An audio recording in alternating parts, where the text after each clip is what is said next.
Welcome, and thank you for joining us for the very first DealerOn webinar of 2015, the DealerOn Academy Q1 Automotive Marketing Briefing. My name is Eliana Raggio, and I'll be your moderator today. And today's webinar, of course, is being presented by DealerOn. And for anyone who isn't familiar with DealerOn, well, we're an award-winning website development company and digital agency, best known for our amazing SEO, the absolute best customer service, and the highest converting website designs in the industry, including the brand new Chameleon responsive website platform.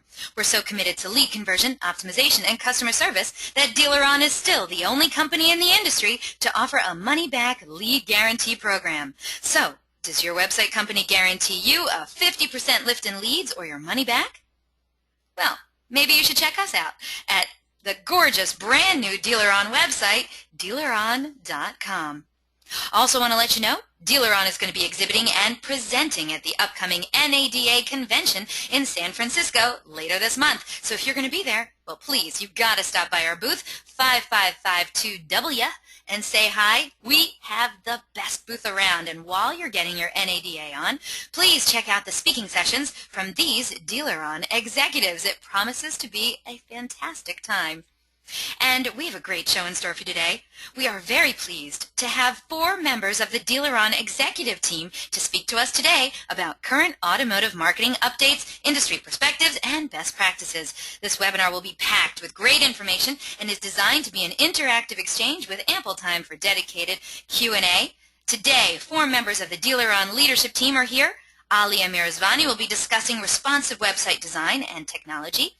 Chris Deringer will teach us all a thing or 12 about analytics. Jeff Clark is going to show us how to make your service and fixed ops shine. And Shaun Raines is going to be doing a review of what happened in 2014 and give us a sneak peek at what to expect in 2015. So stay tuned. It's going to be one heck of a show. Now, during the presentation, if you have any questions, please use the question feature located on the corner of your screen to submit them. At the end of the presentation, we'll answer those questions of general interest. If we're unable to get to your question live, don't worry, we're going to try and respond to you by email later today. Also, don't forget, a link to download a copy of this webinar recording will also be emailed to you later today for your reference, and please feel free to share it with your friends and colleagues. Ooh, and guess what? Our good friends at Hook Logic are sponsoring this week's webinar giveaway. Hook Logic is a showroom traffic driver. Not only do they identify the highest intent to buy customers from your website and third-party leads, Hook Logic drives over 30% of them into your showroom. That's almost double the national show rate of 17%. And they have built the ultimate attribution engine, which tracks the customer through the lead, showroom visit, and purchase, and then delivers a cost per sale that is best in the industry. One of you lucky webinar attendees will win a $250 e-gift card from Hook Logic. But you have to be on the live broadcast to win it, so stay tuned, and you could be the one walking away with this awesome prize today. And for more information about Hook Logic, visit hooklogic.com. Also, at the conclusion of this webinar, you're going to receive a short survey, so please fill it out. We're always looking for quality feedback from our audience. Today we're going to randomly select a couple of people from all those completed surveys to also win some Google prizes. So let's get started with the very first DealerOn Academy. It's our Q1 Automotive Marketing Briefing. And our very first presenter is none other than our fearless leader and big cheese, Ali Amirrezvani. Ali is the president, CEO, and co-founder of DealerOn, Inc. He has spent the last 10 years developing DealerOn's customers dramatically increase their sales and profitability from their websites and online marketing efforts. Ali is a noted automotive online marketing guru and also writes a monthly column for Auto Dealer Monthly, highlighting best practices and trends in automotive digital marketing. He's an avid blogger and online contributor, and he can be found on all of the automotive social networks. He's here today to speak to us directly about responsive website design. El Jefe, how are you today? I'm doing wonderful, Eliana. Thank you so much. I guess I should mention to everyone that I'm actually sitting in today for Michael DeVito, who is our Chief Creative Officer and was fully prepared to talk about responsive today. That's why we saw his slide first. But he is really sick, so I'll be sitting in, and hopefully I will give you a good show. But I guess I should kick this off, and we want to talk a little bit about responsive. And Oh, I guess we're going to do the poll question first? I'm sorry. Sure, we can do the poll question first. All right, audience, we're going to start off with a poll question. Want to know why? Because my boss man wants to know, what kind of website does your dealership currently have? Please select one of the following answers. Is it responsive, adaptive, archaic? Is it a good question or one you are forced to have? Do you have a website you're forced to have? Well, we have that answer on the screen as well. Please select one of those following options, and then we are going to learn more about responsive website, what it is, and why it should be important to you. I also want to point out that one of our attendees wrote in, all the big dogs show up for Eliana's show. That's right. I got them all in one room. Can you believe it? I'm very excited about today's webinar, and you should be too. We're going to be learning a lot of stuff about a lot of different topics. It's going to be great. So audience, thank you so much for writing in and voting so quickly. You guys are amazing. I think you really missed me. You really missed my poll questions in my webinars, didn't you? That's why almost all of you have voted already. So Ali, if you're ready, I'll close this poll and share the results. Are you ready? I'm ready. Here we go. Closing the poll, sharing the results. Okay, 55% of today's audience said that they have responsive. 29% said that they have adaptive. 6% fully admit that their dealership website right now is archaic. 4%, I guess they don't really know. They said that's a good question. And another 6% said that they have a website they are forced to have. Ali, does that help you out? It does. It does. I would question the 55% just because a lot of times in our space, the way the different technologies are described, a lot of people think they have one when in fact they have another. There's a really easy way to check to see if you have a responsive website. All you have to do is open up a web browser, pull up your website, obviously on a desktop, and then minimize the browser by grabbing the side and kind of pulling it from right to left so that you would be decreasing the size of the window. And as you do that, you should see the window, your website, begin to resize and resize all the way down so you get to like a handheld size design. If it does do that all the way down to handheld, then you have a responsive design. If it does not do that, you either have an adaptive or a multi-URL solution. Anyway, but those numbers look fairly accurate. And I guess I should kick this off by kind of addressing, one of the bigger debates that I see online. I'm constantly seeing articles written about it. And really that is, do I go adaptive or responsive? Which one is better? And the truth is, obviously, we are pro-responsive. We have kind of invested our company's future on going responsive, a decision we made about 24 months ago. So, I'm not going to hide the fact that that's what we believe is the better solution. But the one thing that I definitely need to say, which I don't feel anyone is saying today, is that the platform itself, whether you're responsive, whether you're adaptive, whether you have a multi-URL solution, it's not the silver bullet. It does not mean because you have that platform, somehow you're going to have a winning, website strategy. It's just not the case. And in fact, any one of those solutions, if you follow core design principles, proper user experience on the website, and you also you follow core conversion principles, you can create a platform or a website on any one of those platforms and run circles around anything that's in our space today.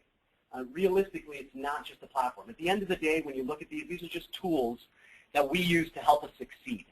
And if you look at internet marketing in general or having a winning system online, think about it this way. There's about 200 different factors.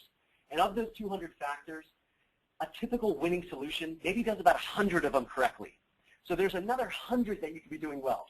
Now, depending on the platform you go with, each one's going to have certain pros and cons. And some may have a couple more of those factors or 3 or 4 more of those factors. And they might be a little bit better in SEO, one might be a little bit better in conversion, one might be a little bit better in being future-proof, being able to evolve with technology, or one's easier to manage, so on and so forth. But they're all just additional things that you have that will make you perform a little bit better. But it's not the end-all, be-all. So I wouldn't be too worried about the fact if you're on a particular platform. Go back to looking at the design, look at the user experience and how you can improve those things, and look at what you can do for conversion. Now, that being said, again, we do believe responsive will give you more of those factors than any of the other platforms. For us, it was a pretty daunting decision to make about 24 months ago. We spent a lot of time evaluating different platforms, evaluating what we felt, would be the next big thing going forward. And, when we looked at all the different factors, for us, it was weighted more towards responsive. There are definitely inherent benefits for SEO. There are inherent benefits for conversion. Responsive will definitely evolve better as time goes on to newer technologies. The big reason we had to make this change is because of mobile. Back in 2011, mobile wasn't even on the radar. People weren't even talking about it. In fact, the other day we just discussed how we were looking at the NADA syllabus for 2011. There wasn't a single class that was given or a speech that was given there that was on mobile. And at that point, it was roughly maybe about 15% of the dealer's traffic. Now, we've always been saying the year of mobile is coming. Well, it's come and passed. And now it's all about mobile. So it's all about finding a solution that's going to work best for you at your dealership based on your resources that you have. But again, I wouldn't be too concerned about it. But you really need to weigh the pros and cons. Okay, I have a question for you before we go further. Is the reason that DealerOn is so committed to a responsive website platform, does it have anything to do with anything you heard from Google? It definitely does. I mean, Google has come out and publicly endorsed responsive design. It is their recommended platform.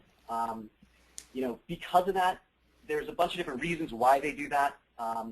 One of which is, for Google, it makes it easier for you to have a responsive website for their crawlers to go and index the website. They don't have to index one file, and that file contains all the different variations of your website, from your handheld variation to your tablet to your desktop.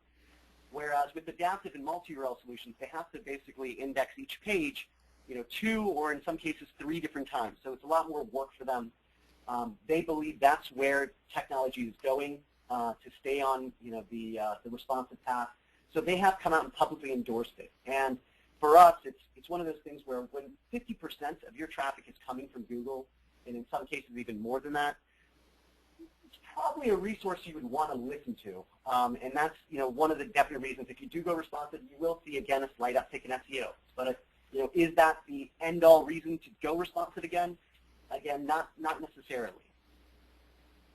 Interesting. Okay.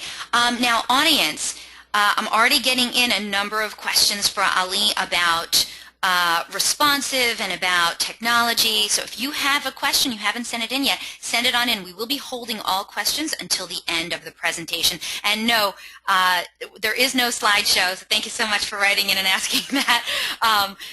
The screen hasn't moved yet, but I appreciate that. And Ali, do you have anything else you'd like to say before we move on to our next subject?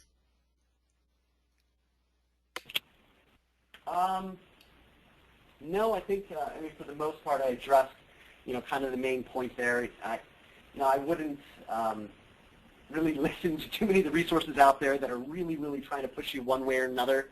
Again, the technology is just one piece of the puzzle. I got you. All right. Thank you so much. We're going to be hearing some more from Ali Amirrezvani later on. We definitely have some questions that came in for him. Our next presenter is Chris Deringer. Chris Deringer is the Chief Marketing Officer for DealerOn. He's responsible for leading DealerOn's marketing and operational functions, product marketing, product management, brand building, channel marketing, and corporate communications. Chris is also known as the foremost authority in automotive on how to measure and optimize marketing performance with Google Analytics. Chris is a Google AdWords and Google Analytics certified expert, a 2012 through 2014 Mobile Web Awards judge, and a past member of the Web Analytics Association. He's spoken at national and international conferences for NADA on the subject, and that's what he's here to speak to us about today, Google Analytics, Web Analytics. Chris Deringer, how are you today? I'm fantastic, Eliana. How are you doing? You sound like you're ready to talk about the all-exciting Google Analytics. And I will tell you, I feel like, dealerships use Google Analytics, but I fear that maybe they're not using Google Analytics as much as they should be or even could be. Would you agree with that? And what are you going to talk about today when it has to do with Google Analytics, or any analytics that is?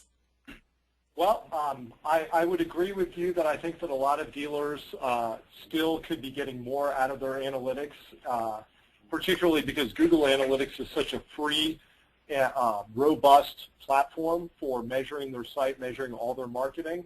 I think we may even have a poll question where we could at least ascertain from the dealers that are present today how sophisticated they've become with measuring their marketing and their web traffic with analytics. Yes, we do. Actually, also, if somebody could move the slides forward a little bit, too. I think we have a lot of people who are asking if the slide has stopped. But yes, the poll question is on the slide now for you, audience. We would love to know.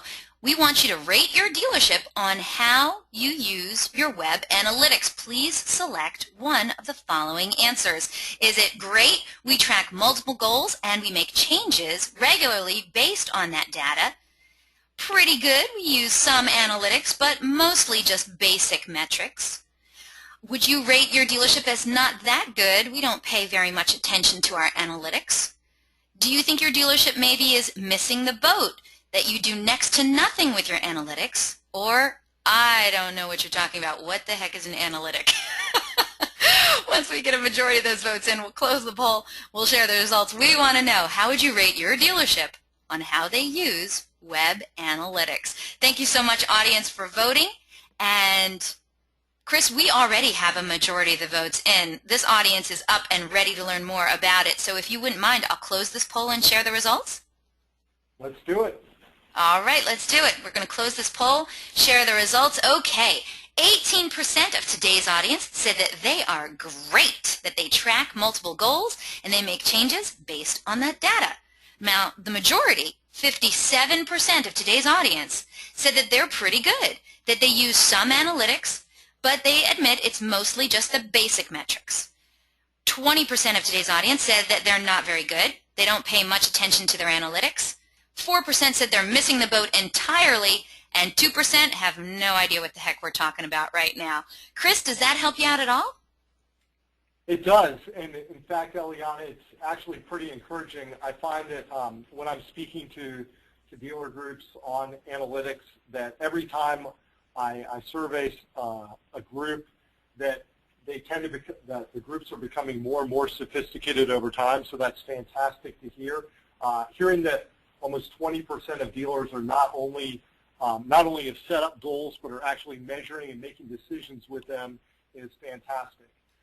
Even though setting up goals is not some new piece of advice in the industry, as we've just heard, over 80% of our folks right now are still not setting up goals and then adjusting either how they're setting up their website or how they're spending their marketing dollars based on those things. For an analytics person such as myself, I really advocate that at a minimum, at an absolute minimum, you work with your website provider to go through, identify all of your thank you pages for your lead forms, and make sure that you have conversion tracking set up on those.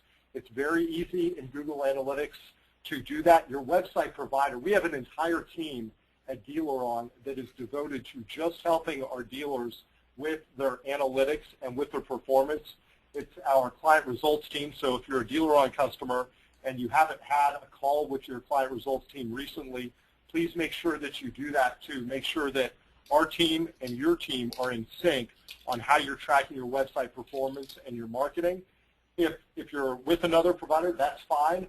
There are a lot of providers in our space that have become very sophisticated at this as well.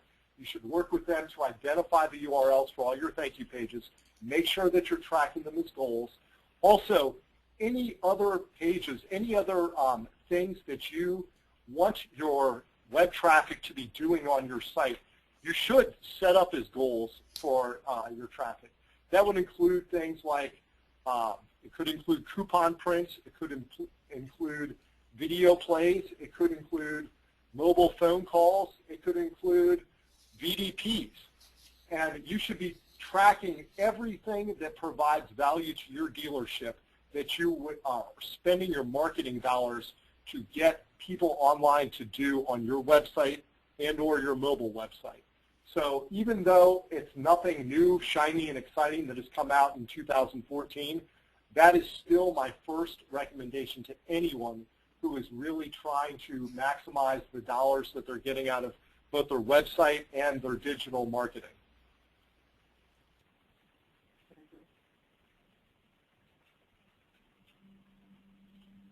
You still there? Yes, yes I am.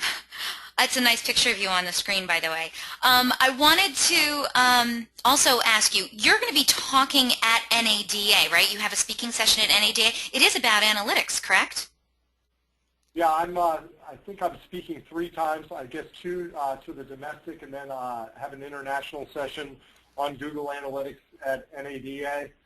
I will be covering some of how to set up goals, how to track them, how to hold some of your vendors responsible for their commitments to you based on your analytics. I will be actually covering some of the things that have been added, some of the functionality that's been added to analytics over the last 12 months, including making sure that you're taking advantage of some retargeting, some of the integrations that they have added within the last year to Webmaster Tools and Analytics and AdWords and Analytics. So it should be a pretty informative session, even if you're fairly familiar with analytics. But yeah, I would love to. If anybody has any questions and wants to stop by our booth, it's 5552 West in the West Hall at NADA, and yeah, I'll have at least 2 sessions for domestic dealers there. Oh, that's going to be fantastic. I have had the pleasure of hearing Chris speak before on analytics, and he makes a very dry subject, or typically dry subject, actually pretty exciting, and you always learn something. So if you are going to be in the area and you would like to learn more about analytics, he's definitely the guy you want to go check out. So Chris, we'll see more from you later on in the show. We already have a few questions that came in. Again, audience, if you have more questions for Chris, I encourage you to send them on in. We'll be getting to those in just a few minutes. And our next presenter is going to be the always affable Jeff Clark. He is the Executive Vice President of Business Development at DealerOn, and he oversees our OEM, channel, and business development initiatives. And Jeff knows what it takes for a company to succeed, and he's an expert in the area of online digital marketing, to include all aspects of managing an online digital presence. And today, Jeff is going to be speaking to us about fixed ops. Right, Jeff? That's right. Happy New Year. Happy New Year to you, too. Where's your pretty picture on the screen? I guess they blocked it out for the sake of the audience. They don't want all of us fainting from your gorgeousness? I know. What do you see right now, Eliana? You guys should be able to see it. I still see Chris Deringer. Okay. Well, imagine Chris, but just about 5% better looking, and that's me. Yeah, actually, some people are saying they haven't seen anything on the screen for about 10 minutes, that it's been black. The screen says paused. So... Well, we are... You didn't pause the screen, did you? Okay. Nope, we are troubleshooting accordingly. We're troubleshooting. Okay, well, I'll tell you what.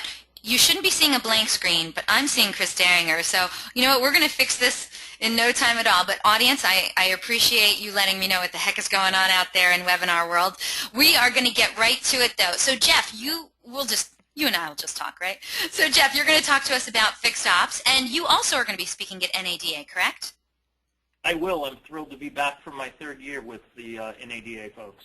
And you're going to be talking about fixed ops as well? Indeed. We've got several sessions over the time there, and really the intent of that session is to just give dealers a playbook or kind of a game plan for whatever fits their bandwidth and sort of their capacity to grow their service business. So really excited for all of you that might be able to join. And like Chris said, if you can't actually join one of the sessions, you're more than welcome to come by the booth and try to grab me, or if you see me in the hallway, grab me. And there's always time that I can make to talk with dealers about an area that I feel is so important to their business. I think that's a great idea. And by the way, he is a phenomenal resource. If you have never seen Jeff talk about fixed ops and all the things that you probably aren't doing to help your fixed ops profit center, you're missing out, because he is a wealth of information when it comes to service and fixed ops. So before we go any further, I've been told that if you're seeing a black screen that says paused, that means that's the webcam. And I have been asked, Shaun, if you could just turn off the webcam. Okay. And hopefully it should revert back. But I'm still seeing Chris Deringer's picture. I'm still not seeing Jeff's picture.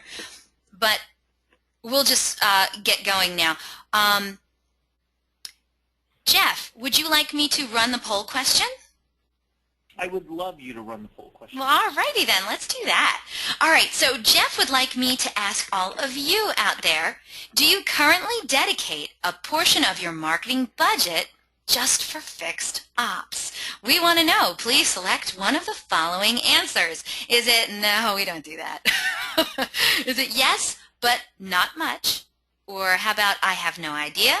Why would we do that? Or yes, and I can tell you down to the penny how much we currently dedicate to fixed ops. So once we get a majority of those votes in, we will close the poll and share the results. The votes are coming in fast and furious, and hopefully when we come back from this poll question, the slides will be working again.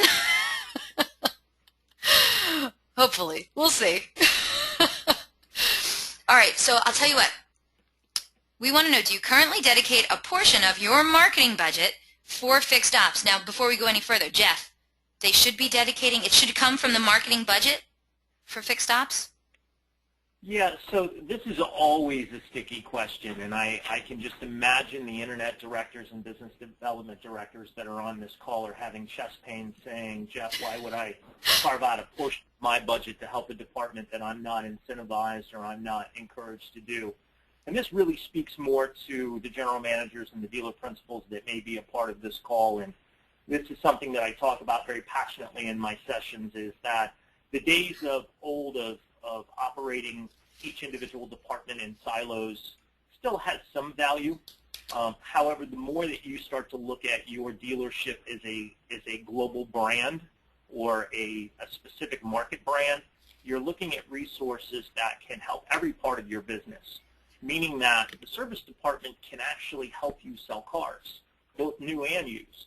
The finance department can actually warranty the very parts and accessories that we sell to consumers. So there's a benefit of all of these departments working more closely together, and it's really about management and ownership, finding a happy place in terms of a monetary contribution that they can make to their service departments, both to their parts managers and their service managers. Traditionally, those folks have only had the resources of either direct mail, which is not a bad thing, or email marketing. And that's really all they've had. If you look at your traditional dealership website, and I would challenge everyone who's on the call today, go to your website, go to your service tab, and look at the number of pages of content you have, and put yourself in the position of being a consumer and see if you're motivated.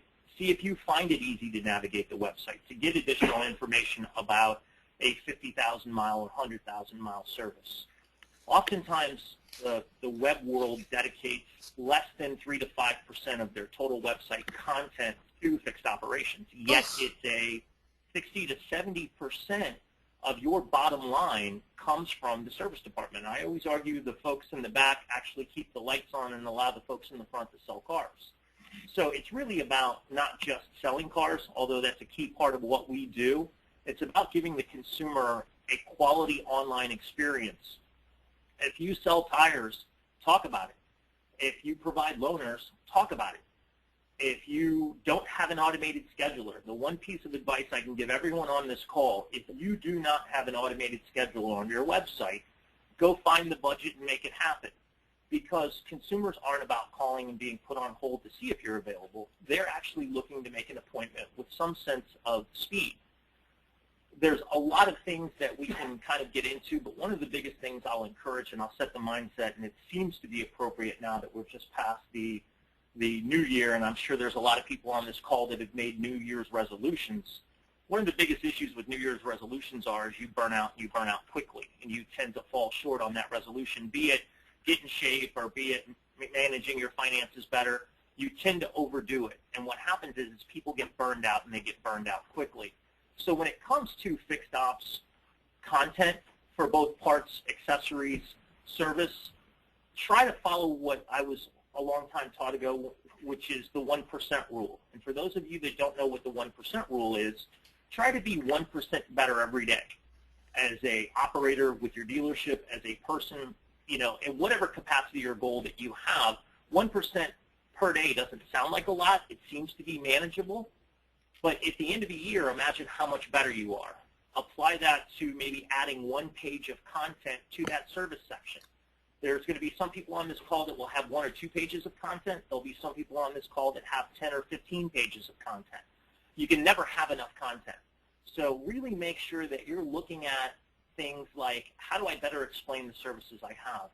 One of the other things that's hugely important for dealers to look at, and we utilize it to some capacity on some dealership websites, is the use of coupons and discounts. That's the #1 and #2 most searched terms with anything service related is the word coupon and the word discount. If people are looking for it, give it to them. You can set up a library of coupons and put them on your website. You can make them mobile enabled. Again, you heard earlier Ali talk about the importance of mobile and where it's going. Start to look at your fixed operations department as being with near parity of what your sales department is, and add the content, the tools, and the calls to action that will allow consumers to get the services more quickly. Oh, before we go any further, I did want to give everyone the results from the poll question that we had asked earlier. Do you currently dedicate a portion of your marketing budget for fixed ops? 12% of today's audience said no, they do not. 43% said yes, but not much. 18% said that they have no idea. No one answered why would we do that. And 27% said yes, and I can tell you down to the penny, 27%, so that's wonderful. Thank you so much, everyone, for voting. And there's Jeff Clark.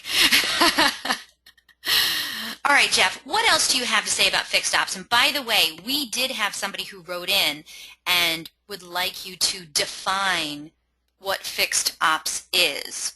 So I think some people might think that maybe the parts department or the department that sells, the upgrades to the cars and stuff, that's not part of fixed ops. Fixed ops is really defined as your service department. A lot of dealerships will lump in their parts department as a part of that. Whether you operate a parts department as a part of your fixed operations or whether you run that separate, that's really an internal choice. When I speak to fixed ops, I'm talking about your actual service department, oil change, express lubes, tires, things of that nature.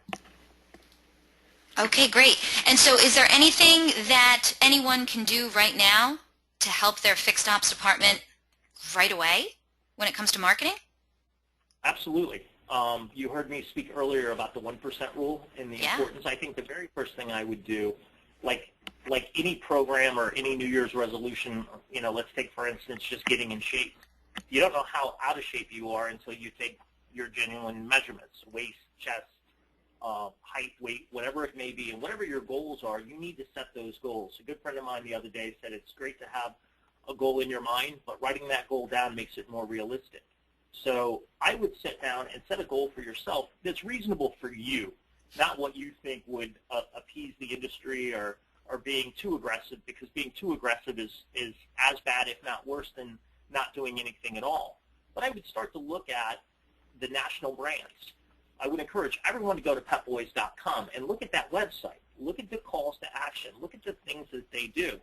What Pep Boys doesn't tell you, Pep Boys doesn't tell you that they don't use OEM parts. That's a prime opportunity for you as a retail dealer to talk about the importance of OEM parts and to talk about the importance of having factory-trained technicians and your service ratings. We talk oftentimes about reviews and the importance of reviews from a selling perspective.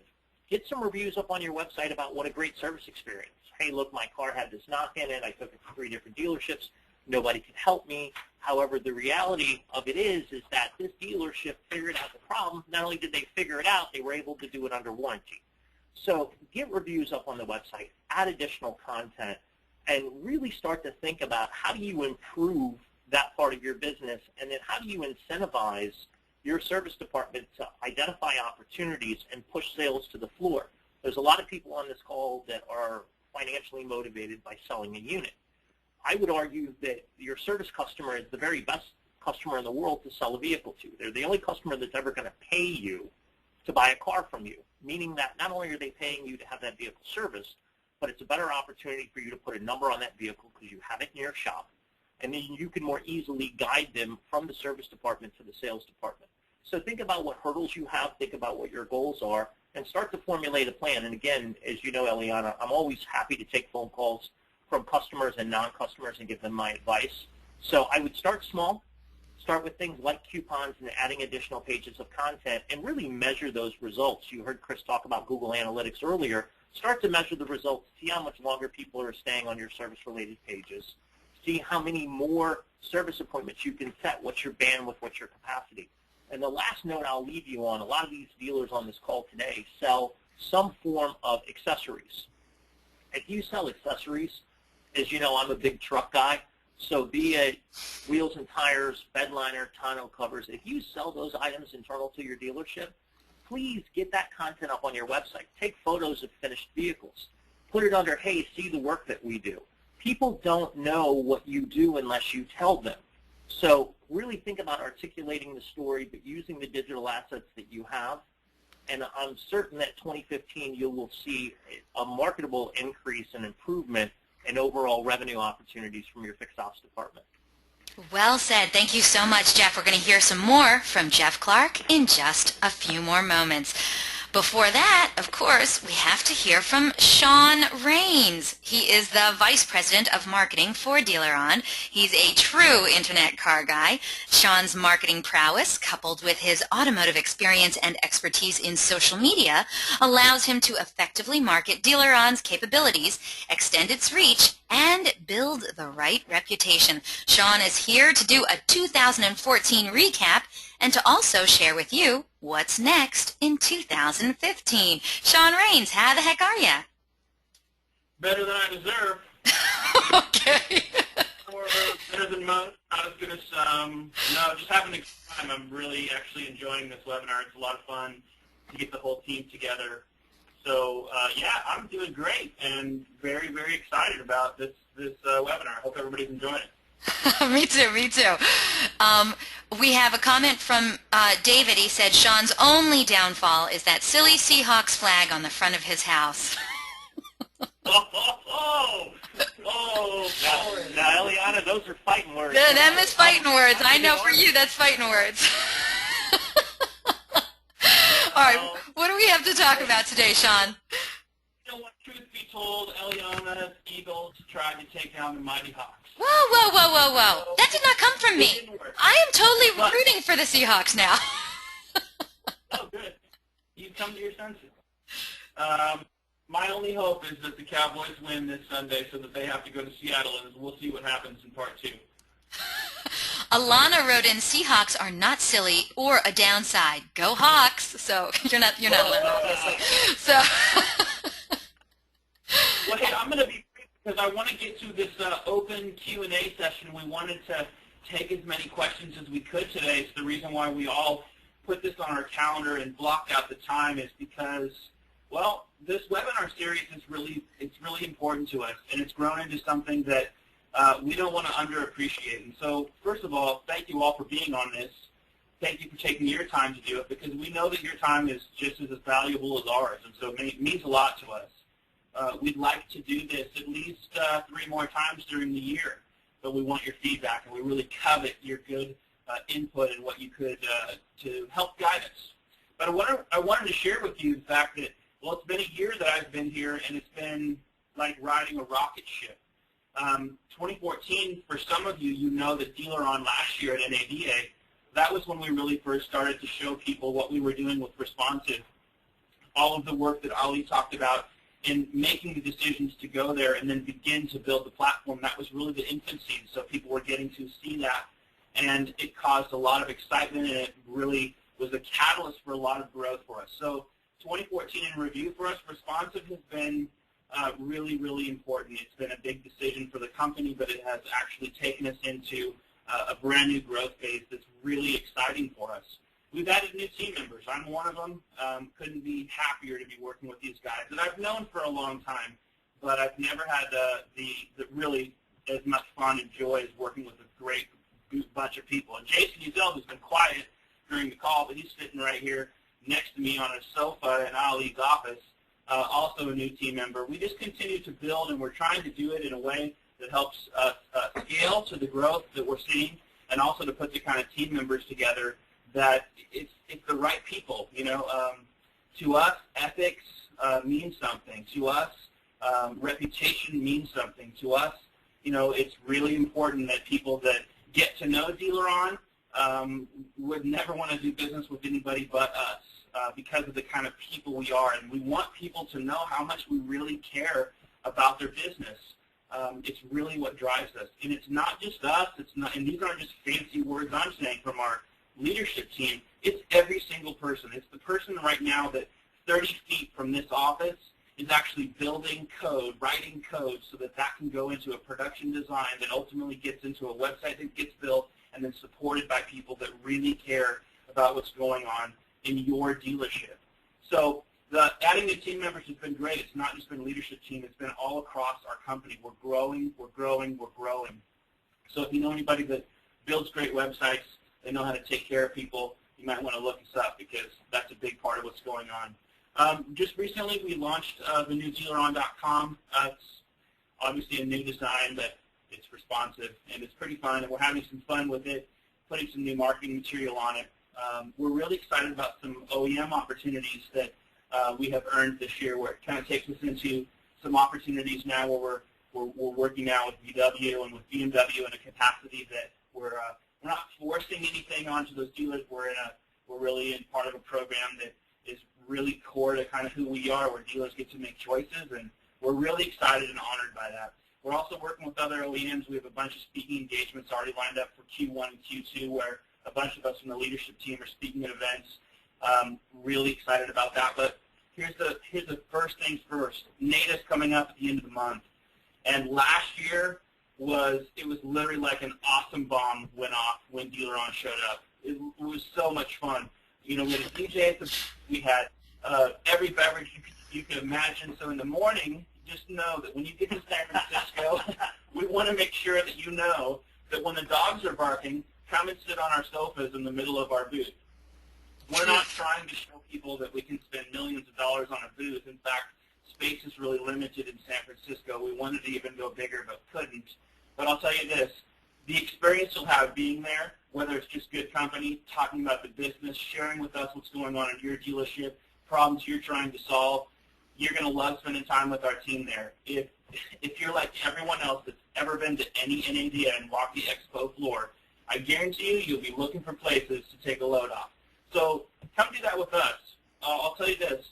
Last year we had so much booth traffic that this year we're trying to do a better job of scheduling meetings and people that want to see a demonstration of really what we're doing.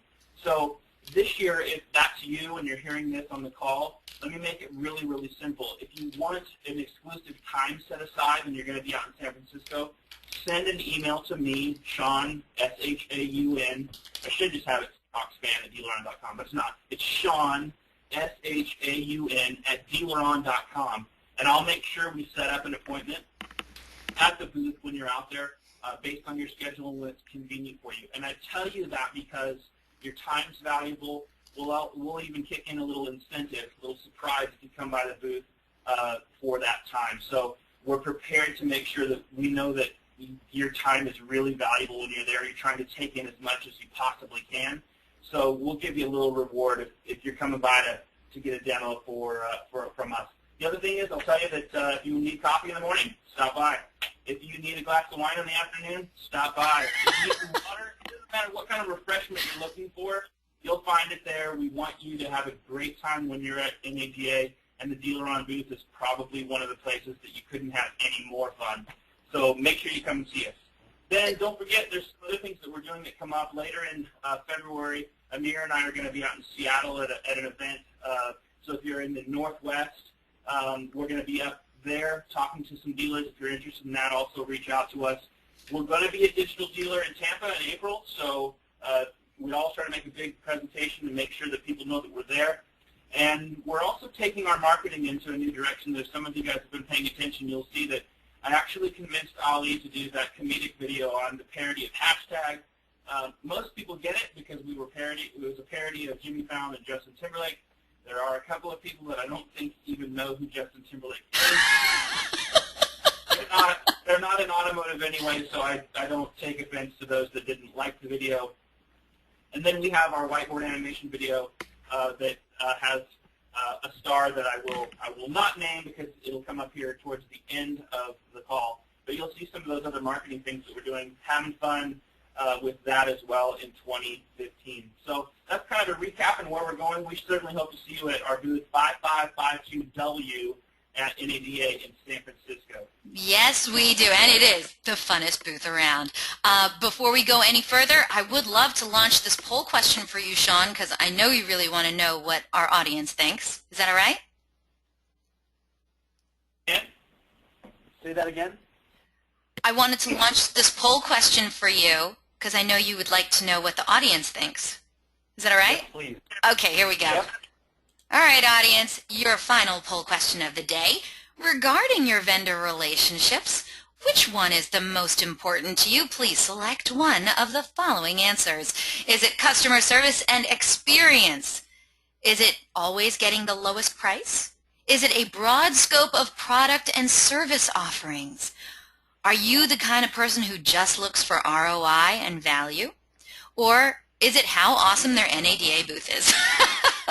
Once we have a majority of those votes, we'll close the poll and we'll share the results. And Shaun, I'm so glad you started actually talking about DealerOn and stuff like that because my my interface was starting to look like it was all about the Super Bowl and all about football. I don't even want to share some of the things that came across my screen. I'll be sure to be on a webinar after February 3rd so I can rub it in on all you guys. Oh my goodness, oh my goodness. I'm pretty sure Super Bowl is on February 1st, isn't it? I don't know. You don't know? When's the webinar after the Super Bowl? February 5th is the first one after the Super Bowl. I'll see you then. Well, you heard the man. Oh, even the women know that Super Bowl is February 1st. All right. So, audience, thank you so much for voting. We really, really appreciate it. I have to say, I am so pleased with my awesome audience. Wait till you see the answers they gave us today. Let's close this poll and share those results. Okay. 46% of today's audience said they look for customer service and experience. 0% of today's audience said lowest price. 16% of today's audience said they are looking for a broad scope of products and service offerings. 30%, a full third, said ROI is what they're after. And 8% said how awesome their NADA booth is. All right, thank you so much, audience. You're the bestest. We really appreciate you. Oh, what did I just do? Well, I just did something I wasn't supposed to do. Hold on one second. I know what I'm doing. I swear. Okay, Shaun, do you have anything else you need to say to the audience before we get to the questions? I love you. That's always good to leave it like that. Okay, now, also for the Q&A session that we have coming up, we've also added a couple of extra members of our DealerOn executive team joining us today. You will see that we've added Jason Ezell. He's the Vice President of Sales for DealerOn, and Amir and Amirrezvani. He's the Executive Vice President and co-founder of DealerOn. So seriously, this is a full room packed with people. So if you have a question, chances are we got an expert who can answer it for you. So I hope you get your questions in. We have a lot of them to get to. Before we do that, it's that time. If you missed it at the beginning of the webinar, well, I announced that our good friends at HookLogic are sponsoring this week's webinar giveaway. HookLogic is a showroom traffic driver. Not only do they identify the highest intent to buy customers from your website, And third-party leads, HookLogic drives over 30% of them into your showroom. That's almost double the national show rate of 17%. And they have built the ultimate attribution engine, which tracks that customer through the lead, showroom visit, and purchase, and then delivers a cost per sale that is best in the industry. So, one of you lucky webinar attendees is going to win a $250 e-gift card from HookLogic.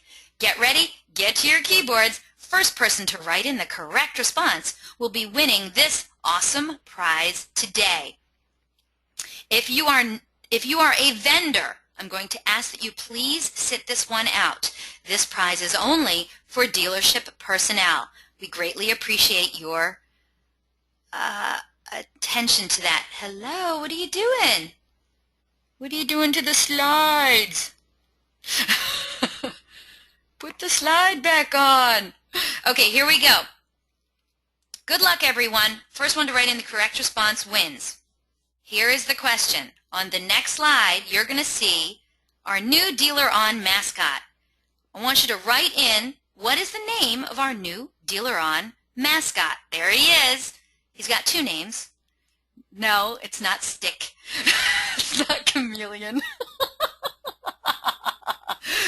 You thought it was going to be easy to win $250. Well, it's not. No, it's not Harry Tie Guy, Tie Dude. It's not Shaun Raines. I hate to tell you guys, but none of you have it. Oh, somebody got it right.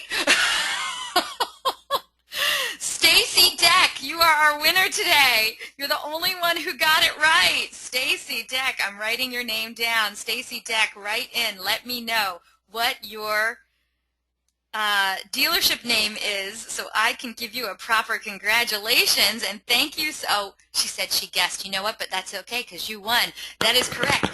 The name of the new DealerOn mascot, and I have to admit, he is very, very new, is Dealer Dave. Dealer Dave is our new mascot, Stacy, and everyone else. Stacy, what dealership are you from? Stacy, you there? Oh, there she goes. Thompson Sales Company in Springfield, Missouri. Thank you so much, Stacy. You are our winner today. You just won yourself a $250 e-gift card from HookLogic. Before we go any further, I did want to invite somebody up so that they could explain to us why we chose Dealer Dave as our new DealerOn mascot. Will one of you smart guys in that room tell everyone the story behind Dealer Dave? Yeah, Eliana, it's Jeff. I'll be happy to. And by the way, congratulations, Stacy. It always makes me smile to see someone from the Show Me State win.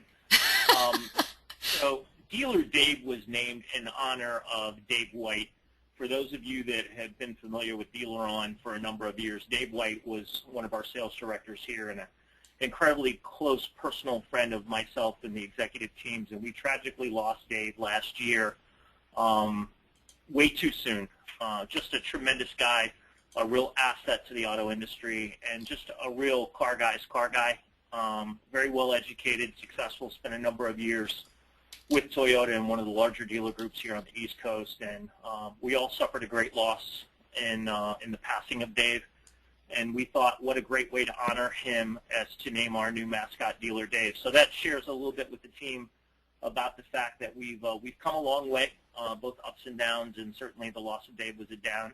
But the best way to honor his memory is to name this character after him, and it gives us those subtle reminders of how much better he made us. And so that's the story of Dealer Dave. That's true, and you know what? He is dearly missed. So, Dave, wherever you are, I know you're smiling down on us now. All right, now that's a whole lot of brains in that room right there. We're looking forward to some question and answers with you guys. Are you guys ready? Fire away. Let's fire away. Okay, your first question comes to you from Andy. Andy says, and I guess this one would be best given to Ali. He says, do I really need a responsive website? Ali, would you mind jumping in? Is Ali there? Again, when you're looking at all the different things that go into a winning solution, we believe responsive definitely will help you get there, and it will add a couple additional, couple additional factors to the mix, as I was saying before. If there's 200 different things that you can do really well to have you have the best, the most ultimate winning, marketing solution, there's definitely pros in going with responsive. But it is not, I'm definitely not going to say it's a necessity. You can do extremely well. You can have a winning solution and beat everyone in your space with an adaptive solution. You could do the same thing with a multi-URL. But it's just, checking off the box in a couple different areas where we believe, based on the research that we've done, that you will get an uptick selecting responsive over the other solution.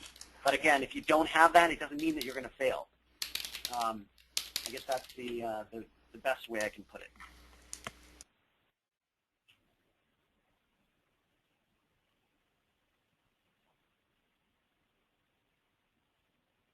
Still with us, Eliana?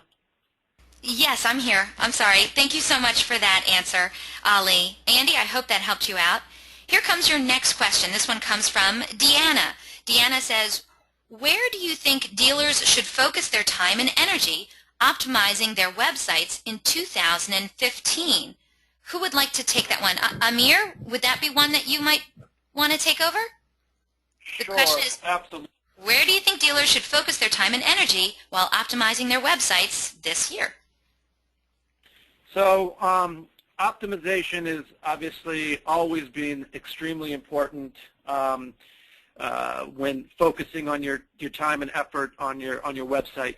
But I think looking at the metrics, more and more people are starting to interact with the website differently. What we've noticed in 2014, and we anticipate this to continue through 2015. We're actually seeing a downtick on the number of people that are willing to contact the dealership and the number of people that are willing to supply their contact information online. And that's not an indicator that we should stop focusing on making conversion one of our highest priorities in 2015. What that means is that we have to try even harder in 2015 to make sure that we continue to get the maximum value from our website, the maximum number of phone calls, the maximum number of leads. We're seeing people today focus more and more on communicating with the dealership via chat and text messaging. We think those are great avenues and great ways to allow for different form of communication. But we have to get smarter and more intelligent about how we optimize our websites to make sure that we continue to see the phone calls increasing and continue to see the form submissions increasing. And the way to do that are to follow some best practices that you will not find looking at your competition site. We're going to have to look at best practices that are being used by some of the industry's top performing e-commerce sites. We've got to focus a little bit more on the Amazon.coms of the world. We've got to focus a little bit on some of the companies that are spending millions and millions of dollars on testing and research, and start incorporating psychological principles in every page of our website. We talked about things like reviews earlier when Jeff was talking about service. Reviews are so important when it comes to making large ticket purchases. I know that the people on this call, the savvy ones, are probably doing a great job in soliciting reviews in the dealership and making sure that their Google places or their Edmunds and their Cars.com pages have those reviews prominently displayed, and that's great. But I think the focus this year is to generate those reviews on your own website and strategically display those reviews in places where consumers are going to see them, and they're going to develop an opinion about your dealership based upon what consumers are writing. Another thing that we should probably focus on in optimization is the proper incentivization of consumers when it comes to trying to get them to modify their behavior. If you want to generate more phone calls, and that's your goal in 2015, incentivize your people to call your dealership. You want more leads, incentivize the lead completion process.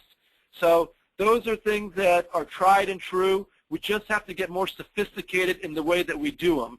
We can't just offer a blanket approach anymore and say to everyone who comes to the website, here's $500 for giving us your contact information.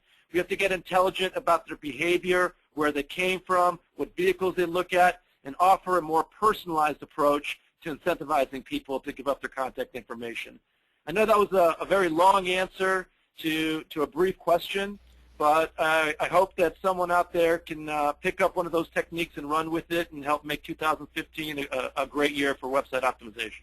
One thing that I'll add, obviously goes without saying, is let's start spending a little bit more time focusing on purely our mobile site and all the different optimization strategies that we come up with, or different things that we want to test. Make your focus your mobile website, and specifically your handheld device. Put your effort there, and that will carry off to the desktop site. Really, we need to kind of change the way we think about optimization and the way we think about, what our viewers are actually seeing. We were looking at some statistics recently that, are kind of mind-boggling when you look at, overall media consumption today with adults. And a recent study that we saw kind of breaks down how mobile is now, obviously has surpassed desktop. And it's at a point where it's almost 30% average minutes an adult spends online is 30% higher on mobile per day than it is on desktop. But here's the staggering part about that, is that the desktop numbers actually include the time that we spend behind our desktops at work. So if you were to eliminate the time that we spend at work from the equation, I don't have the exact number, but it would be a monumental difference in those numbers. So really, our focus really needs to be 100% on mobile, and whatever you do there, for the most part, is going to carry out to desktop anyway, and that could be one of the things that will really help propel your results in 2015. Okay, I just want you to know your answer, Ali and Amir, sparked so many other questions that came through, and also a lot of compliments as well. For instance, David wrote in, that's an amazing answer, and Sarah wrote in, you guys are all great, thanks for all you do, from Nicholas. So we have a lot more questions that came in specifically about what you just answered, but we will get to those. I'm trying to get to these in the order in which they were received. I just want you to know you're going to be hitting this information up a little bit later, okay? So thank you so much for that answer. Our next question comes to, I believe this one would be for Chris. Steve wrote in, do you recommend any additional tools that can help improve tracking and measurement?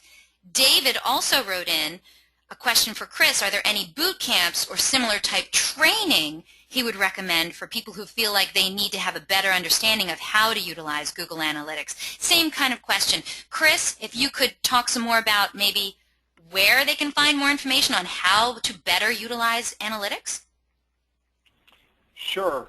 In terms of tools, I would say that if you're incorporating Google Analytics, and one of the reasons I come back to it is that it is of no cost to you. There is plenty of documentation online about how you can do certain things.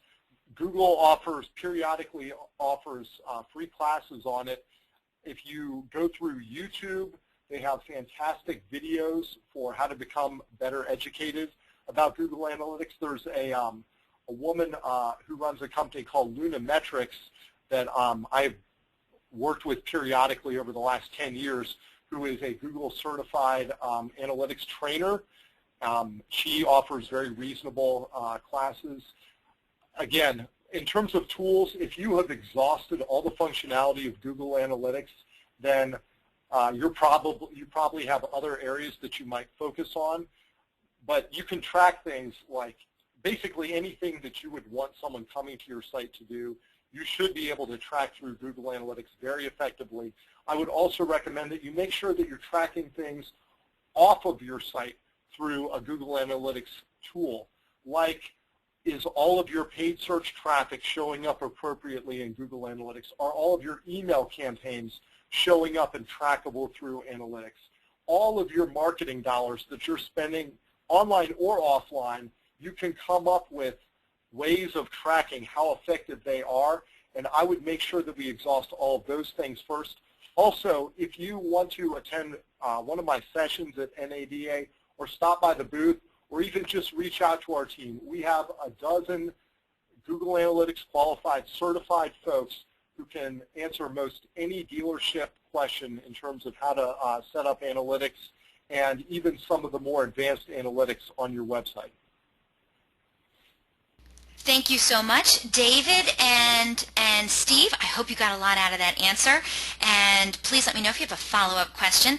Our next question is, I believe this one's for Jeff. This came in during the time we were talking about fixed ops. This one's from Ron. He says, based on the dealers you work with that are seeing improved performance with fixed ops, where would you recommend a dealer start in this area of the business? Jeff? This is for Ron. Ron, great question. That's just kind of the tip of the spear. There's a lot more underneath what I will share. But the best place to start is, again, back to the 1% rule. And I share that because if you can start to build and show momentum, it's going to be easier for you to get buy-in with your general sales manager, your general manager, and your owner to allocate funds.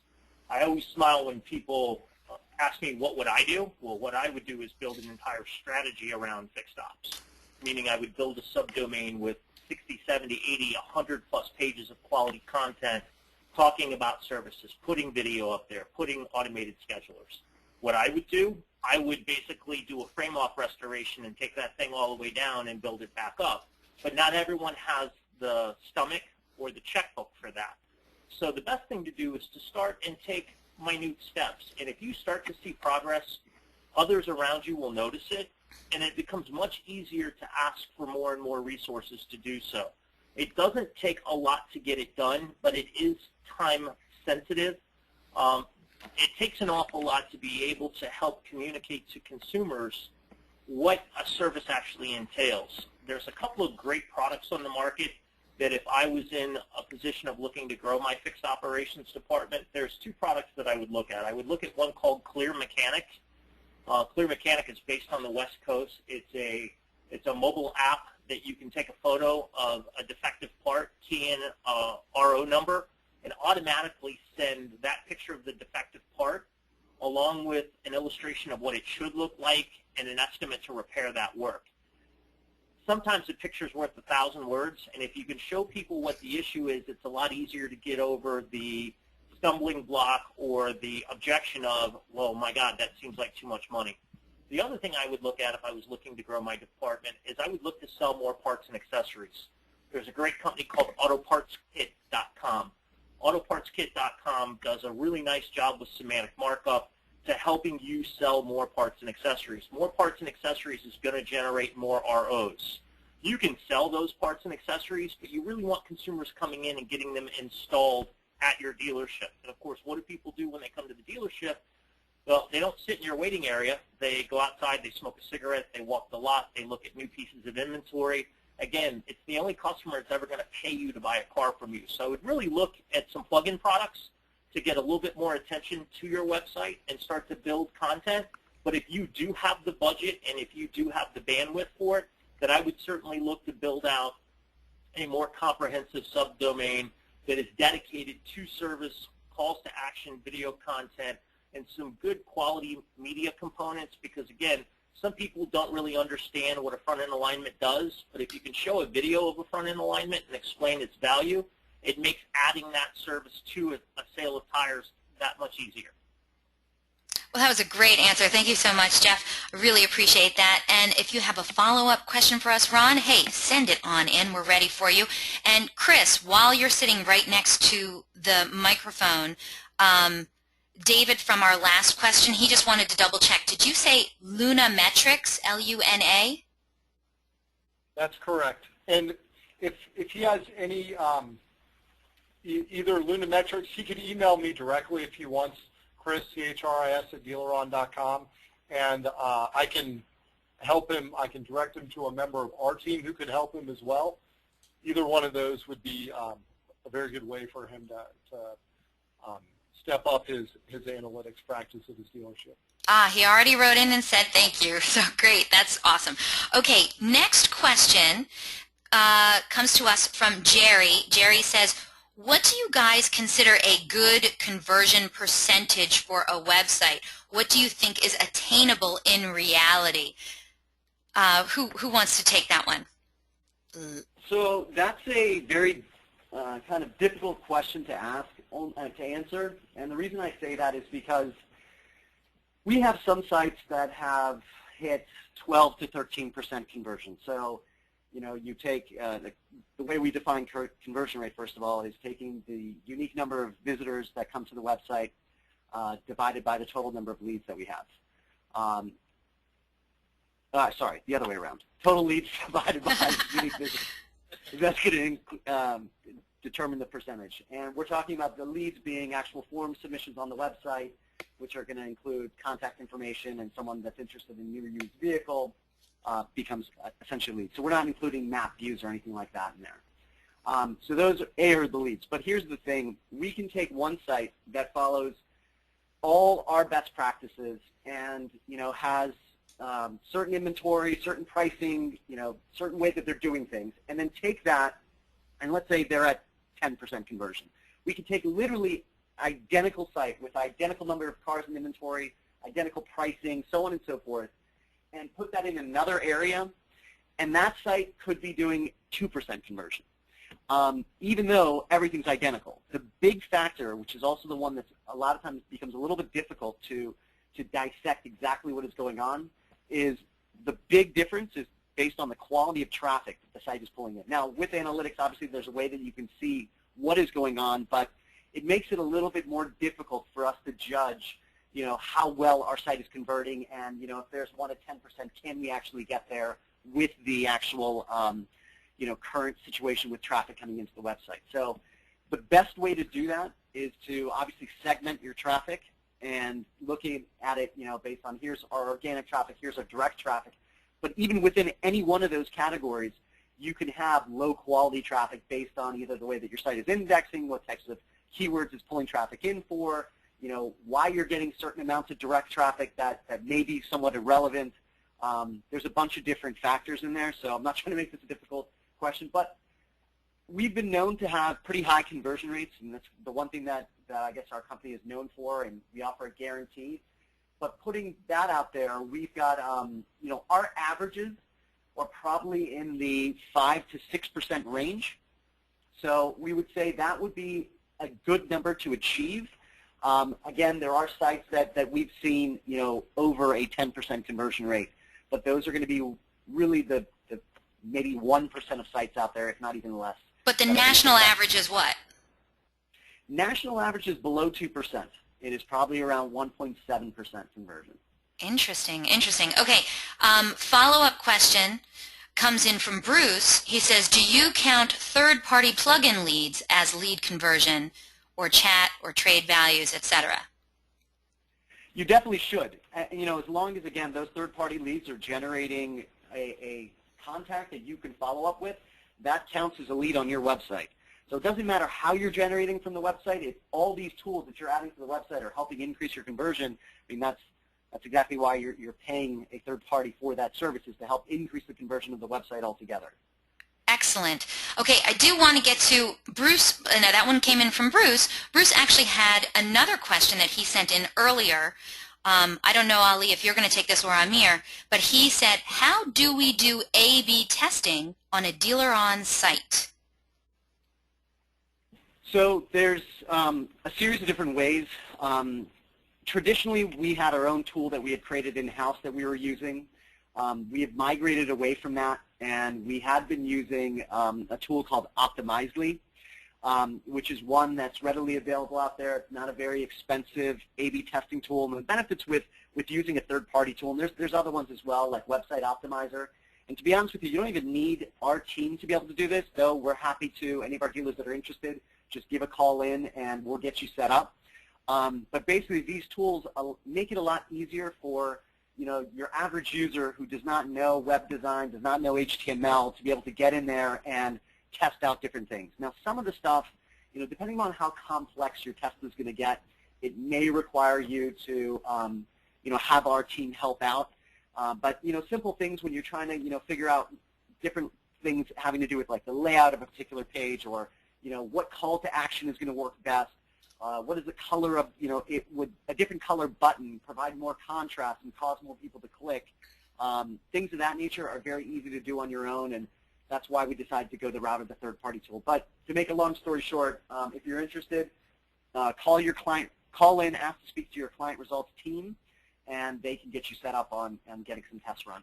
And some of that also, obviously you can run the test, but some of the stuff that you may be interested in testing, we probably already have data on that we can, be able to share with you, and maybe we can still run some of those tests, but maybe use some of that data that we have so that we can create a few different test cases for you that will try some new things as well.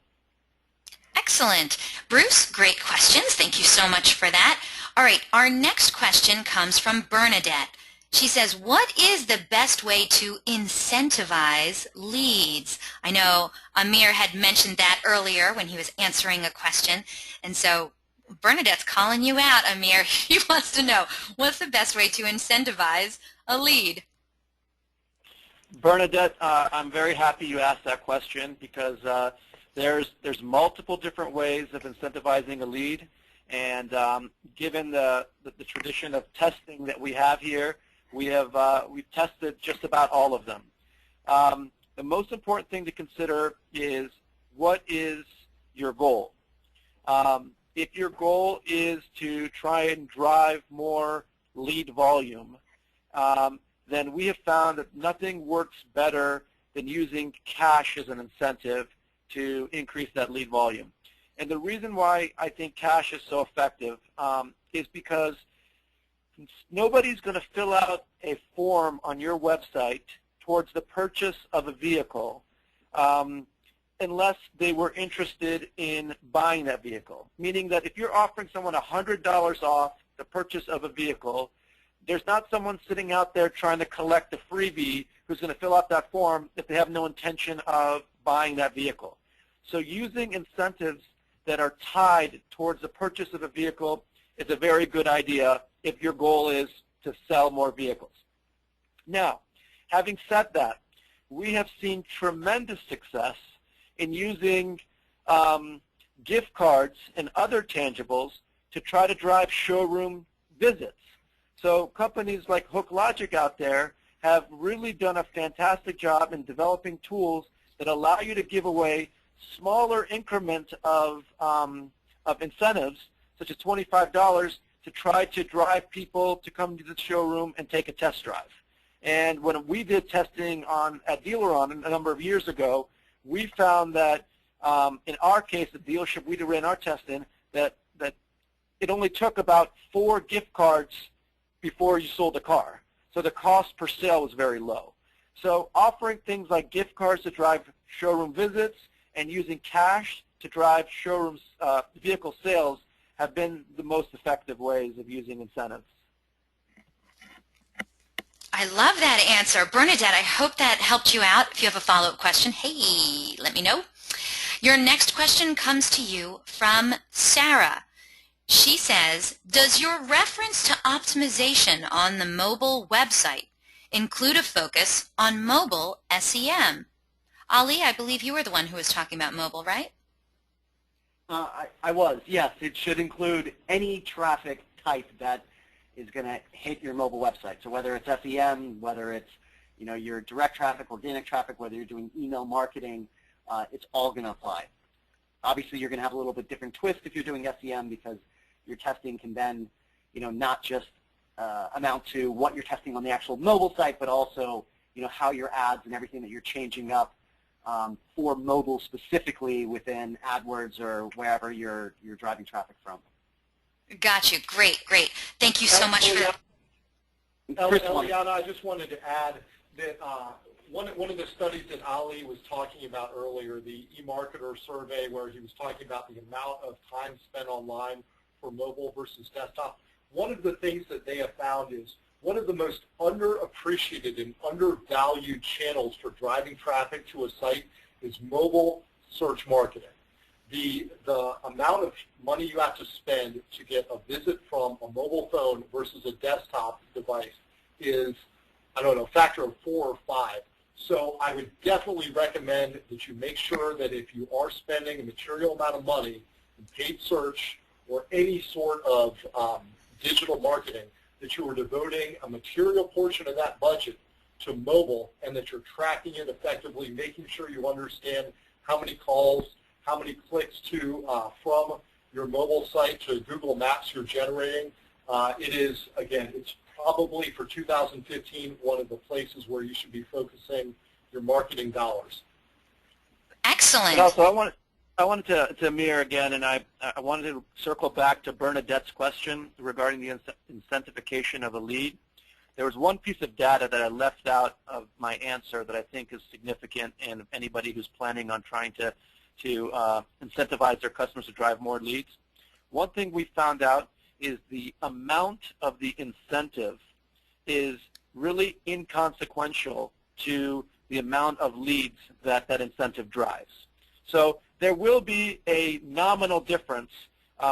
Basically, if you're offering someone $100 off the purchase of a new or used vehicle versus $500 off the purchase of a new or used vehicle, but that nominal difference we don't feel like is significant enough to justify offering the higher denomination, meaning that you don't have to offer, you don't have to give up all your gross to drive those leads. Just by offering $100, $200 towards the purchase of a car, you will see significant results. Same applies to the gift cards. That's great. Thank you so much for that. Sarah actually wrote back in with a follow-up question. It might be for you, Chris. First of all, she says, great answer. Thanks to all of you. Do you recommend an increase in mobile search spend over retargeting?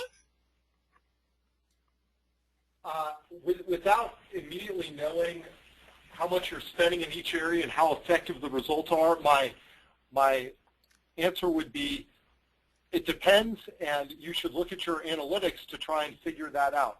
If you're spending a certain amount of money on retargeting and you're already spending money on mobile search, then I would look at how much value the two different channels are bringing to you and figure out which place it is better for you to be spending the incremental dollars. For instance, if you're generating incremental calls and leads and map visits, things like that from mobile at maybe $25 per lead, and your retargeting is only coming in like $100 a lead, then you might be better off moving some of those dollars from your retargeting budget to mobile. And exactly the opposite if you're finding the opposite is the case. But it further emphasizes how important it is to make sure that you're measuring all of your channels, you're measuring all of your devices, and you're able to provide some sort of dollar return on each dollar that you're spending. And Chris, while you're sitting right there, let me get this next question over to you. This one comes to you from Don. He says, beyond leads and phone calls, what website goals should I be tracking?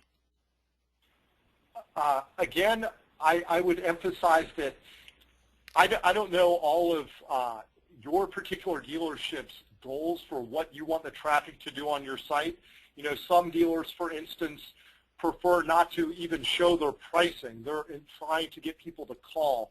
So what I would advocate is that as a dealership, you sit down and think about what you want any of the traffic that you're driving to your site or that is coming to your site to be doing on your site, and then identifying those as particular goals that you want to be tracking, and then work with your website provider to figure out how to set up your analytics to make sure that you are able to measure those different things. And I think some of the things that are going to be really important to look at there that you can break up based on the traffic source that's going to be really important outside of, again, looking at leads and phone calls is we want to understand, you know, each visit that comes to the website, what is their overall click path? So the things that we're really interested in is obviously map views are going to be important, definitely, but we also want to understand, you know, are they getting to an inventory search, number one?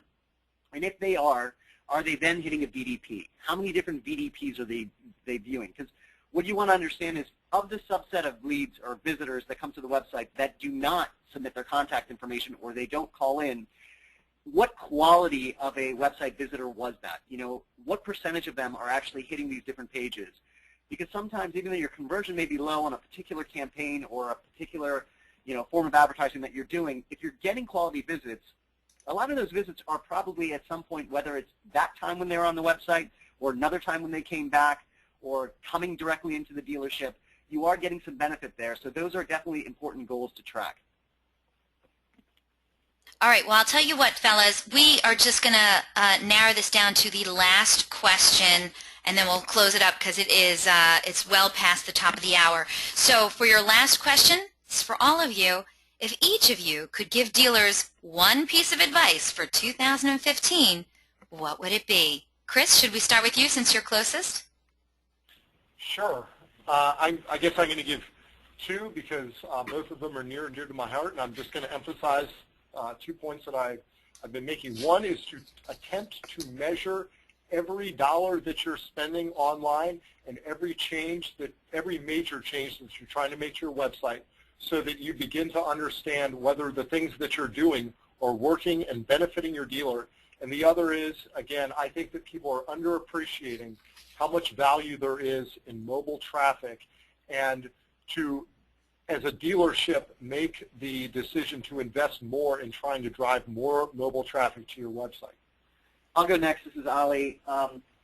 I think in 2015, the one recommendation that I would give is I truly believe that all dealers should hire or work with a third party to bring in a content writer for your dealership. And the reason why I'll make this a two-part, if you've got a content, some of our most successful dealers and successful dealer groups have really embraced content. And they've looked at it as, I'm not just going to throw up content on the website because it's going to get me better SEO and I'm going to rank better and hopefully more people hit my website. They're looking at it, how can I create content that wows the end user and it wows them enough to want to share it? And it's when you start creating content like that and it becomes a consistent ongoing thing where you're not only adding content to your website, but you're adding content to third-party websites, it becomes the type of thing where you can receive a huge, influx of additional traffic. So that can be huge for you, number one, and really helps set you apart from other dealerships in your area. But the second thing where I'll take that content, and you need some person like that, and again, it can be a third party that provides the service for you, is I'm going to jump on the fixed operations bandwagon. Right now, I think is the critical time for dealers who have some resources to really start going down that path. Develop your own standalone service and parts website where you've got content about all the different services that you provide. You've got videos, you've got how-tos, you've got tips, you've got content that's being written on a blog on that website, really going all out. There's businesses out there like the Pep Boys, the Jiffy Lubes, these third parties that really are kicking our butts today because they've got a 10-year head start on us. They've spent a lot of time writing this content. If you look at their website, it's littered with videos, it's littered with coupons, it's littered with a ton of content. The same way that we have a VDP for every vehicle, we need a VDP for every service that's offered from our service department. We need content there about that service, a headline, a title. That service needs to be within the URL of your service website. Then you need to have supporting content about that service on the website. Maybe a video that has structured data on the website, ratings and reviews. You develop a strategy like that, obviously it's going to take time and money, but I can guarantee you by mid to the end of 2015, you will be kicking everyone's butt in your area because you took that serious and you went down that path. And then you'll get such a head start on other dealers that it can be very difficult for them to catch you. My tip for 2015. Wow. Amir, you got to go after that. Well, I'm not sure I'm going to be able to top that, but I will share with you exactly what I would do if I was running a dealership and what I've been doing over the last couple of months. And I think what we need, my biggest tip would be to really, really get in tune with your own online shopping behavior outside of the automotive industry. If you just got done buying a number of Christmas presents for the holidays, if you regularly do business with a well-known brand, look at their home pages, look at their product pages, look at the different techniques that they're using to capture your email address, to get you to take action while you're on the site, and pay attention closely to how the experience changes the next time you return to that website. And try and come up with ideas, no matter how big or how small they may be, from some of the leading companies outside of our space and bring those ideas to your website provider. I can't guarantee you that your website provider will embrace all of your ideas, but definitely the ones that are worth testing, or the ones that have some sort of merit that can be justified through a simple update of an image, a change of a call to action, or a new rotating banner that you may have seen somewhere else that caught your eye. If you start to run these sort of experiments on your website, not based on what your competitors are doing, not based on what the OEMs are doing, but based on what the biggest and brightest companies in the world are doing, some of those little changes, I think, will yield some of the biggest results. So my New Year's resolution would be, if I was a dealer, that I would start to get my ideas and I would start to do my research outside of the automotive industry and bring back the ideas to the automotive industry and use that as a way to get a leg up on the competition. I love this video, Jeff. I can see you. Jeff loved your answer, Amir. All right, who's next? Shaun, are you next? Sure, I'll go. One piece of advice is difficult, so I'll try to stay on one piece. Let's just talk about people, because it affects everything. It affects your brand. This year I've been talking a lot about brand differentiation. You all know it, and you're probably sick of it. But let's talk about people from a perspective of the people that are your customers.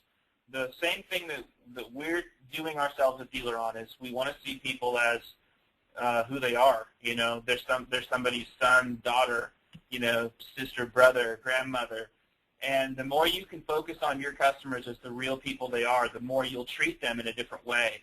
And that will absolutely have an effect on your brand. It will have an effect on the customer experience, which trumps every other thing you try to do to get people to buy and service with you. Customer experience is number one. And so if that's the case, focus on people. And don't just focus on the people of your customers, but focus on your people. And here's the part that's really critical.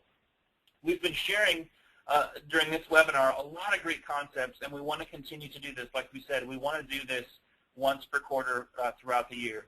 But when we talk about these things, if you're the decision maker, if you're the one that writes the check for your CRM tool, your DMS system, for all these digital marketing investments for your website, you're spending a lot of money. The point is you're spending a lot of money. How it relates to people is the people that you're hiring, the people that you hold accountable to take the investments that you make and then make them pay off are super critical. So don't keep people that aren't going to fall in line with your vision, your dream, your investment. Find the right people that help you get the job done the way you know that it should be done.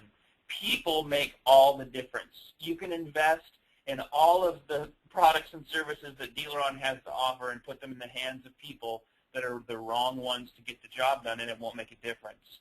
So focus on people. Your customers, just think of them as your family members. Treat people exactly the way that you like to be treated, if not better.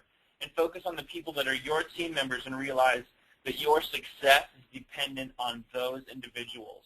You can't invest in magic, you know, products and services without investing in the right people that know what to do with them. And they have no problem being accountable for helping you be successful. So for me, my one piece of advice is focus on people because it helps you in all three of those areas.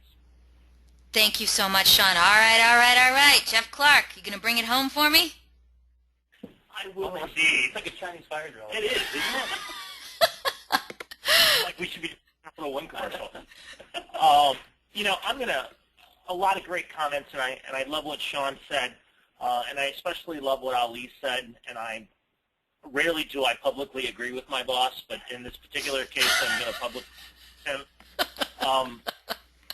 Content is so important, and I want to take it a layer deeper. He talked about content for your website. He talked about content for fixed ops. Could not be more true. I would challenge you to also think about this. Almost every dealer or dealership manager or personnel on this call, if you were to talk with your dealer principal or talk with your team, dealers are very giving people, meaning that you support local sports teams, charities, cancer causes, veterans causes, things of that nature. That is unique content, and I don't share that with you at the thought of putting it on your website to say, look at me, aren't I philanthropic? I share that with you in that it makes us human. I oftentimes joke the two most needed yet most untrusted people in the world are a car dealer and a lawyer, right? You need them both. However, because people don't understand the law and they don't really understand the car business, there's a sense of distrust. And when you can start to tell a story about yourself and what you believe in, I'm a veteran, so I love dealerships that support things like the Wounded Warrior Project and veterans causes, disabled veterans causes. I love anything that supports children and animals. Not just what I like, but it tells a story beyond just, hey, we've got the best prices in town on your new Toyota or on your new Ford. Stop trying to sell someone something every time you talk to them and take a little bit of that time to get to know them. And you'll find that your consumers will be much more receptive, your grosses will be higher, and your CSIs will be higher, because it's not just let's run them through a cattle herd. Let's help these people understand us and our business and what we do. You're going to build longer-term relationships. You've got a higher propensity to sell these people their next vehicle. They've got young children that are going to be teenagers at some point. Build that relationship. I'm all about dealers making money. However, make it in a systematic fashion that is repeatable. It really boils down to people, products, and process. And if you can repeat that and if you can train that, then you're consistent. When you're consistent, there's value. People like to see consistency. One of the biggest disconnects that consumers have is your traditional media company brands you one way, your website provider brands you one way, and you brand yourself one way. And nobody knows branding and marketing better than Mr. Shaun Raines sitting to my right, but oftentimes people get those categories confused. Brand and marketing are two entirely different things, but yet we lump them into the same bucket. So build content for yourself. If your dealership does something philanthropic, talk about it. Work with those charities and see if you can do a link exchange with them. Anything.org, anything.edu, anything.gov. If you belong to the local Chamber of Commerce or the Better Business Bureau, or if you help Autism Speaks, or if you do any of those things, that will build a level of credibility and content. Those charities will greatly appreciate the recognition. You will show yourself to be more than just a car dealer. And ultimately, it will build a long-term strategy to build your brand, not only as a Ford dealer or a Chevy dealer or a Toyota dealer, but it will build your brand as ABC dealership. And I'll close on that thought by wishing everyone a wonderful 2015. Cannot thank everyone enough for the time that you spent with us today. The DealerOn executive staff and leadership team greatly appreciates your attention, and we look really forward to seeing you guys at NADA in 2015. We love it. We love it. Last comment came in from David. He says, I love how DealerOn is so much more than a website company. You guys are phenomenal at training on so many topics. All of you rock. Thank you so much, David. Thank you, attendees. And, of course, thanks to the members of the DealerOn executive team who joined us today. We had Ali and Amir Amirrezvani, Chris Deringer, Jeff Clark, Shaun Raines. We had Jason Ezell for a split second, although we missed him. That was a fantastic presentation. He's working. Somebody's got to sell something. You kicked him out of the room to go close some deals. I understand. All right, well, I'll tell you what. We are way past the top of the hour. I want to let you know, audience, that a link to download a copy of this webinar recording is going to be emailed to you later today for your reference. Please feel free to share it with friends and colleagues. Today's webinar is also going to be posted online within 24 hours. All you have to do is go to DealerOn.com/webinars, and there you can view our upcoming webinar schedule or access any of our past webinars too. And very, very excited for our very first of what proves to be many DealerOn Academies, and almost everyone from our DealerOn executive team was here for it today. I hope you enjoyed it too. We are planning on doing this every quarter. Of course, we want these automotive marketing briefings to be as awesome as possible. So if you could write to me and tell me what you thought of it, what subjects you'd like to hear more about, what topics maybe we should have delved deeper into, what really interests you, well then when we start to work on that for our next DealerOn Academy webinar in Q2, we'll have that information. We can make it even better than this one was, although this one was pretty good, so I don't know. That would really help us out. It would really mean a lot to me as well. Also, at the conclusion of this webinar, you're going to receive a short survey, so fill it out because we're always looking for great feedback from you, our valued audience. Today, we're going to randomly select a couple of people from all the completed surveys to also win some Google prizes. Of course, DealerOn is going to be exhibiting and presenting at the upcoming NADA convention in San Francisco later this month. We want to see you. Booth 5552W.